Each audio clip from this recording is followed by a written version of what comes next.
The three of you continue south along the high road toward your destination of Phandalin. It has been a few hours since you began your journey, and the sun hangs high in the clear blue sky. Bill and Stephen, you are still sitting in the wagon. I think I'll take a noon siesta and lie down. My colorful, wide-brimmed hat covers my eyes, and I use Bill's thigh as a pillow for my small, gnomish head. Great, just great. I'll continue pulling the wagon forward, enjoying the present moment. It's a beautiful day, and I'm with friends, playing music to a captive audience. I turn to the Centaur and say, hey, maybe you can change things up a bit, like shutting the up. Come on, Bill, don't be such a sourpuss. How about this? I'll play a different song that I think you'll really enjoy. It's called Bill, Don't Be a Sourpuss. I immediately begin playing the same song I was just playing. Oh, Jesus Christ. Relax, Bill. His style of music, it's all about the sounds you don't hear. He's probably cranky because he hasn't had breakfast. Good point. Jerry, is there anything in this wagon like crates or barrels that could have any food in it? Unfortunately, because you left Neverwinter in such a hurry, this wagon is empty.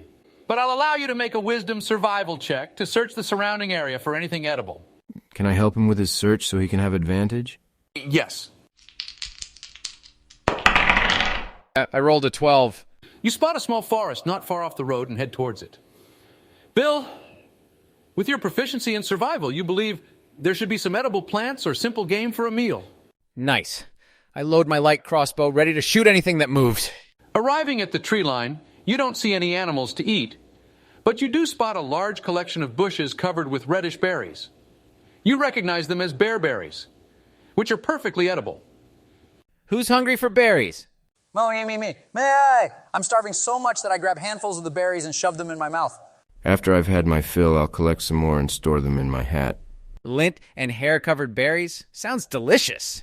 You all gorge yourselves on the bearberries and then continue on the road. Thanks to Stephen's collection of extra berries, you have enough food to last until you reach Phandalin. A day later, as you finally arrive, you see that the town of Phandalin is nestled in the rocky foothills of the snow-capped Sword Mountains. Phandalin is a mining town consisting of 40 or 50 simple log buildings. Crumbling stone ruins surround the newer houses and shops, revealing its history as a much larger town in centuries past.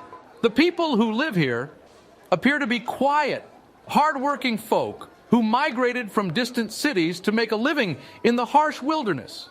They engage in various professions such as farming, stone-cutting, blacksmithing, trading, and prospecting. The town lacks walls or a garrison. As a human, a gnome, and a centaur traveling together, you attract the attention of the civilians you pass by, who gaze at you with wonder and awe. I give a friendly wave and say, hello there. A mother and her young child see you, Stephen.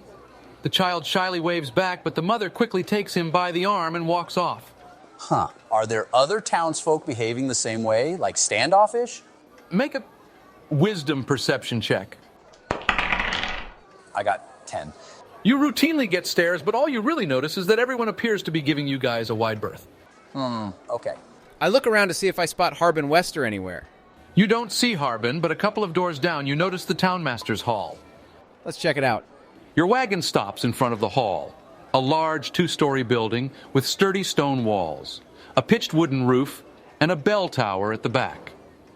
In front of the hall stands a job board featuring a limited number of notices, all written in common and in the same handwriting. I walk up to the front door and knock. I climb out of the wagon and onto Stephen's horse half, finishing the last of my bearberries. Stephen, you want any? For sure. I stick my face into Stephen's berry-filled hat and chow down into it like it's a horse's feed bag. As Stephen enjoy the remaining bearberries, you, Bill, stand at the front door, waiting for someone to respond. After a moment, a shaky voice from the other side of the door calls out, "If you're here to eat me, know that I'm far too thin and bony to make a good meal." Eat you? Look, pal, I'm trying to find Harbin Wester. Is he here? Yes, I'm Harbin Wester. Who are you? Harbin, buddy, it's me, Bill from Neverwinter. Oh, yes, Bill, I remember you. Great. Jerry, has this guy opened the door yet? He has not. Okay, Harbin, maybe you can let me in and inform your boss that there are some kick-ass adventurers in town. Harbin's voice becomes increasingly worried.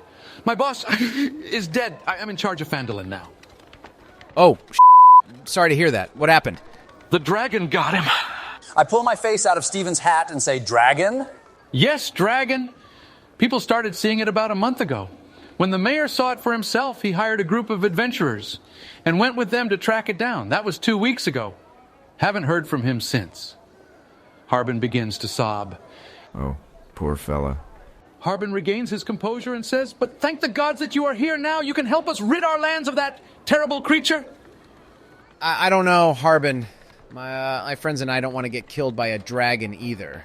I can pay you gold for your services. Okay, gold sounds great. I can get behind that. I sure did. I've already posted 3 notices on the job board outside. They all have the information you need to complete them. Once you are done, come back here, and I can give you your payment. Sounds easy enough. I trot over to the job board. What do I see? There are 3 pieces of paper nailed to the large wooden board.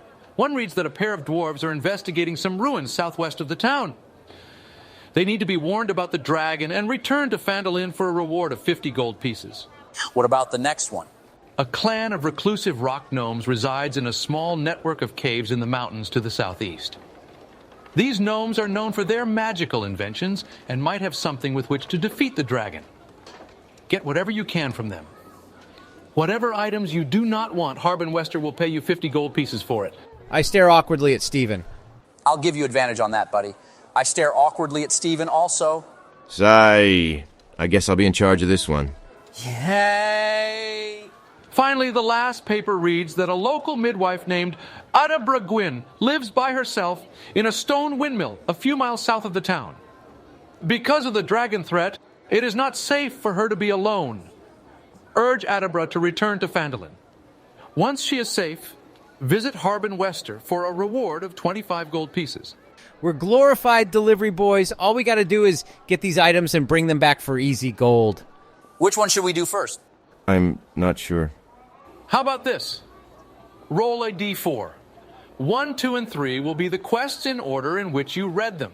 4s will be a re-roll. Maybe we should think about this first. I'll roll. Come on, Daddy needs a new set of horseshoes.